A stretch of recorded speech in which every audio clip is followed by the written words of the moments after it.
प्रिय छात्र छात्राओं, सनेभरा नमस्कार।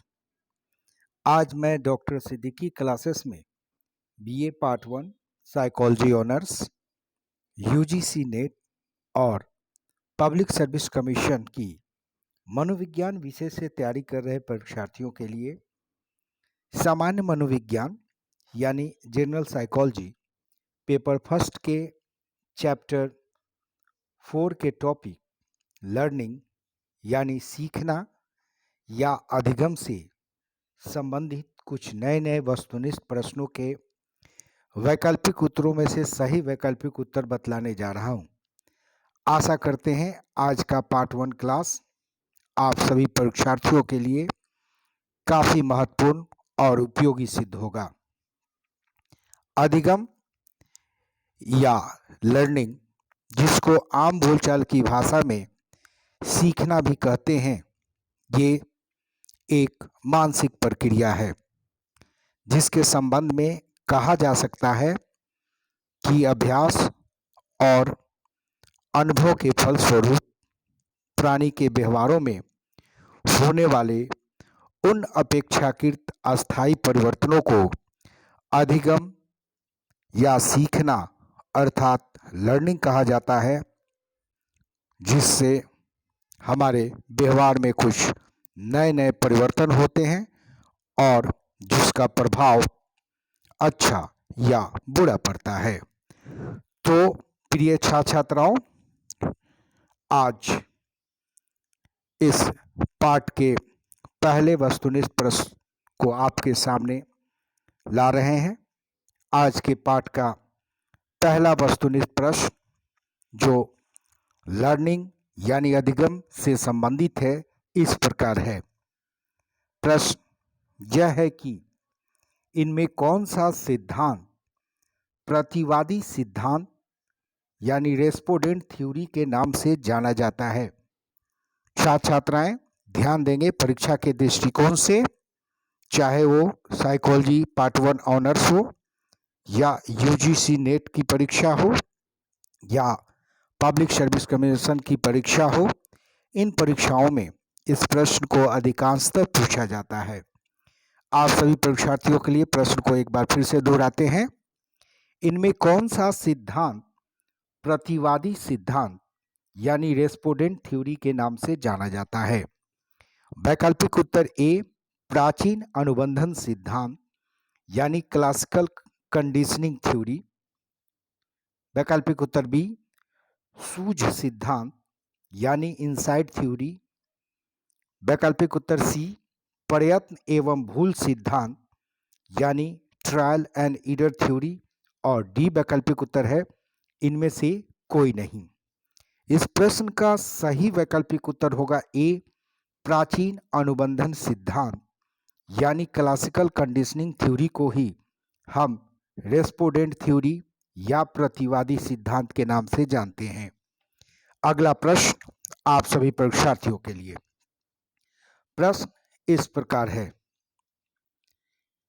इनमें कौन सा अधिगम सिद्धांत या इनमें कौन सा अधिगम लर्निंग प्राणी के संज्ञान पर आधारित होता है? परीक्षा के दृष्टिकोण से यह भी प्रश्न काफी महत्वपूर्ण है। प्रश्न को एक बार फिर से दोहराते हैं आप सभी परीक्षार्थियों के लिए। प्रश्न इस प्रकार है, इनमें कौन सा अधिगम यानी लर्निंग प्राणी के संज्ञान पर आधारित होता है? वैकल्पिक उत्तर ये, संज्ञानात्मक सीखना यानी कॉग्निटिव लर्निंग। वैकल्पिक उत्तर बी, मुक्ति प्रशिक्षण अधिगम यानी एस्केप ट्रेनिंग लर्निंग। वैकल्पिक उत्तर सी, विभेदन प्रशिक्षण अधिगम यानी डिस्क्रिमिनेशन ट्रेनिंग लर्निंग। और डी, इनमें कोई नहीं। इस प्रश्न का सही वैकल्पिक उत्तर होगा ए, संज्ञानात्मक सीखना यानी कोग्निटिव लर्निंग जो होता है, यह प्राणी के संज्ञान या कोग्निशन पर आधारित होता है। अगला प्रश्न आप सभी परीक्षार्थियों के लिए। प्रश्न इस प्रकार है, इनमें कौन संज्ञानात्मक अधिगम के प्रारूपों यानी फॉर्म्स ऑफ कॉग्निटिव लर्निंग से संबंधित प्रारूप है। प्रश्न को एक बार फिर से दोहराते हैं, इनमें कौन संज्ञानात्मक अधिगम के प्रारूपों यानी फॉर्म्स ऑफ कॉग्निटिव लर्निंग से संबंधित प्रारूप है? वैकल्पिक उत्तर ए अव्यक्त अधिगम यानी लेटेंट लर्निंग, वैकल्पिक उत्तर बी सूझ अधिगम यानी इनसाइट लर्निंग, वैकल्पिक उत्तर सी प्रेक्षणात्मक अधिगम यानी ऑब्जर्वेशनल लर्निंग, और डी इनमें सभी। इस प्रश्न का सही वैकल्पिक उत्तर होगा डी इनमें सभी। अगला प्रश्न आप सभी परीक्षार्थियों के लिए। प्रश्न इस प्रकार है, इनमें कौन शाब्दिक अधिगम यानी वर्बल लर्निंग की विधि है? यह भी प्रश्न परीक्षा के दृष्टिकोण से काफी महत्वपूर्ण है। इस प्रश्न को एक बार फिर से दोहराते हैं आप सभी परीक्षार्थियों के लिए। इनमें कौन शाब्दिक अधिगम यानी वर्बल लर्निंग की विधि है?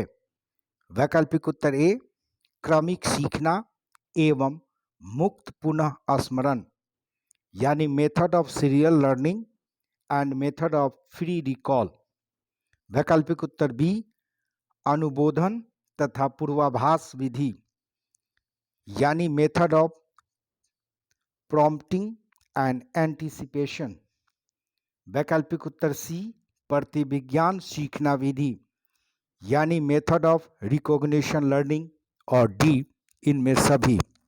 इस प्रश्न का सही वैकल्पिक उत्तर होगा डी इनमें सभी। अगला प्रश्न आप सभी परीक्षार्थियों के लिए। प्रश्न इस प्रकार है, इनमें किसे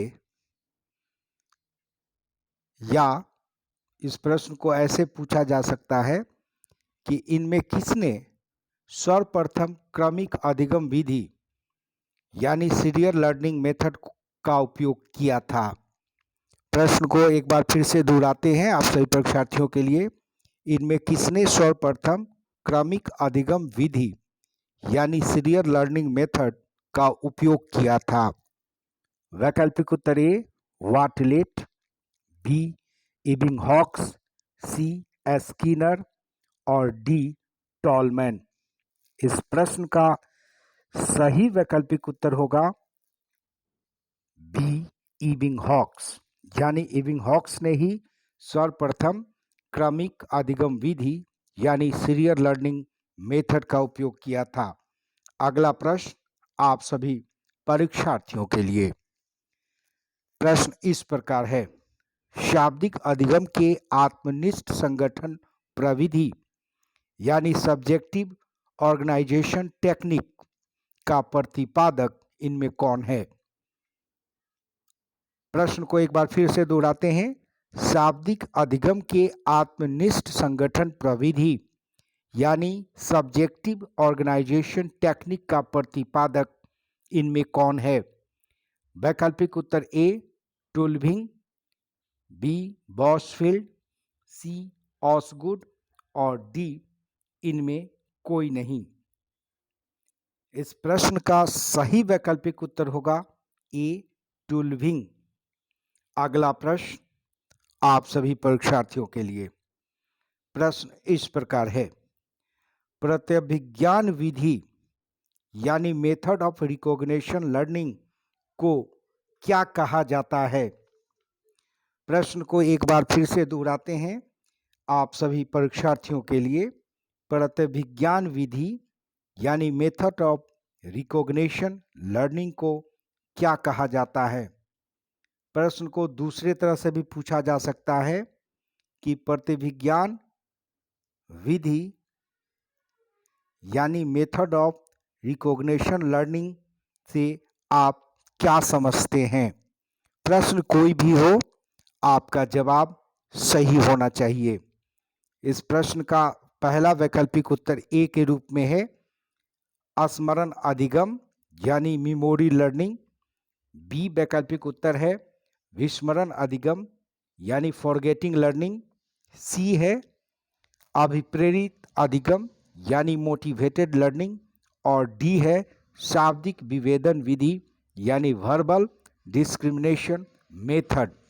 इस प्रश्न का सही वैकल्पिक उत्तर होगा डी, शाब्दिक विभेदन विधि यानी वर्बल डिस्क्रिमिनेशन मेथड को ही प्रतिविज्ञान विधि यानी मेथड ऑफ रिकॉर्ड लर्निंग के नाम से जाना जाता है।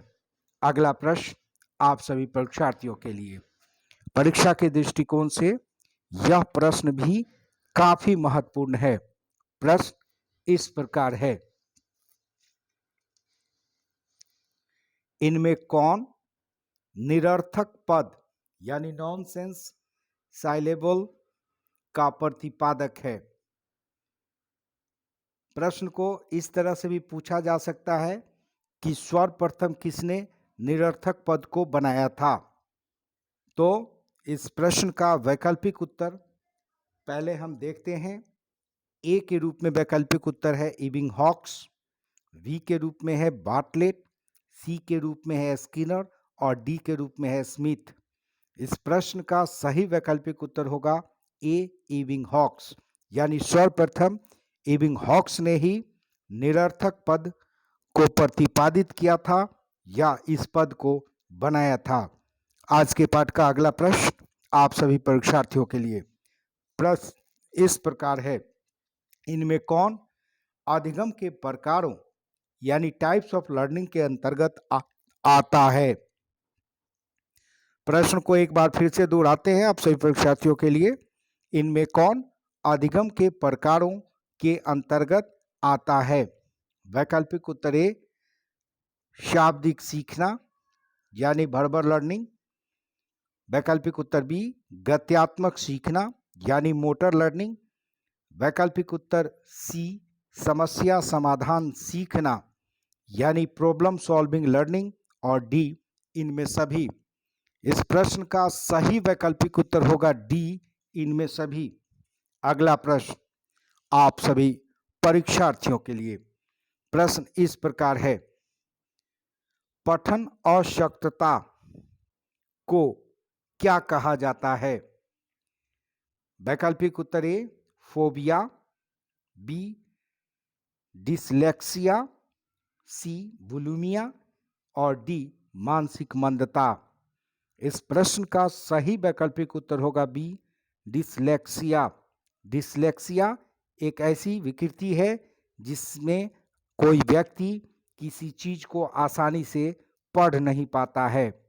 आज के पाठ का अगला प्रश्न आप सभी परीक्षार्थियों के लिए, प्रश्न इस प्रकार है, थॉर्नडाइक के अनुसार इनमें कौन अधिगम का सबसे महत्वपूर्ण नियम है। छात्र छात्राएं ध्यान देंगे, परीक्षा के दृष्टिकोण से यह प्रश्न काफी महत्वपूर्ण है। प्रश्न को एक बार फिर से दोहराते हैं। थॉर्नडाइक के अनुसार इनमें कौन अधिगम का सबसे महत्वपूर्ण नियम है। वैकल्पिक उत्तर ए, प्रभाव का, बी, अभ्यास का, सी, पुनरावृत्ति का और डी, तत्परता का। प्रयास करें इस प्रश्न का उत्तर। चलिए हम ही बता देते हैं इस प्रश्न का सही वैकल्पिक उत्तर। इस प्रश्न का सही वैकल्पिक उत्तर होगा ए, प्रभाव का, यानी थॉर्नडाइक के अनुसार अधिगम के लिए सबसे जो महत्वपूर्ण नियम होता है वह नियम होता है प्रभाव का नियम। अगला प्रश्न आप सभी परीक्षार्थियों के लिए, प्रश्न इस प्रकार है, किसी जटिल कार्य को सहजता एवं निपुणता के साथ करने की योग्यता को क्या कहा जाता है। प्रश्न को एक बार फिर से दोहराते हैं आप सभी परीक्षार्थियों के लिए, किसी जटिल कार्य को सहजता एवं निपुणता के साथ करने की योग्यता को क्या कहा जाता है। वैकल्पिक उत्तर ए, आदत, बी, अधिगम, सी, कौशल और डी, प्रत्याक्षण। इस प्रश्न का सही वैकल्पिक उत्तर होगा सी, कौशल। अगला प्रश्न आप सभी परीक्षार्थियों के लिए, प्रश्न इस प्रकार है, सामान्यतः अनुबंधन यानी कंडीशनिंग से तात्पर्य होता है। वैकल्पिक उत्तर ए व्यवहार में परिवर्तन, बी अभ्यास का होना, सी साहचर्य स्थापित होना और डी सूझ विकसित होना। इस प्रश्न का सही वैकल्पिक उत्तर होगा सी साहचर्य स्थापित होना। और आज के पाठ का अंतिम प्रश्न आप सभी परीक्षार्थियों के लिए, यह प्रश्न भी परीक्षा के दृष्टिकोण से काफी महत्वपूर्ण है। प्रश्न इस प्रकार है, इनमें कौन अंतर्दृष्टि सिद्धांत यानी इनसाइट थ्योरी का प्रतिपादक है। प्रश्न को दूसरे तरह से भी पूछा जा सकता है कि अधिगम के अंतर्दृष्टि सिद्धांत को किसने प्रतिपादित किया था। तो इस प्रश्न का पहला वैकल्पिक उत्तर ए के रूप में है कोहलर एवं कोफका, बी वैकल्पिक उत्तर है थॉर्नडाइक, सी पैवलोव और डी टॉलमैन। इस प्रश्न का सही वैकल्पिक उत्तर होगा ए कोहलर एवं कोफका। कोहलर और कोफका ने ही मिलकर अधिगम के अंतर्दृष्टि सिद्धांत यानी इनसाइट थ्योरी को प्रतिपादित किया था। अब आज का ये पाठ यहीं पर समाप्त होता है। आशा करते हैं आज का पाठ आप सभी परीक्षार्थियों के लिए काफ़ी उपयोगी सिद्ध होगा। फिर मिलते हैं लर्निंग के दूसरे पार्ट 2 क्लास में। तब तक के लिए आप सभी परीक्षार्थियों का बहुत बहुत धन्यवाद।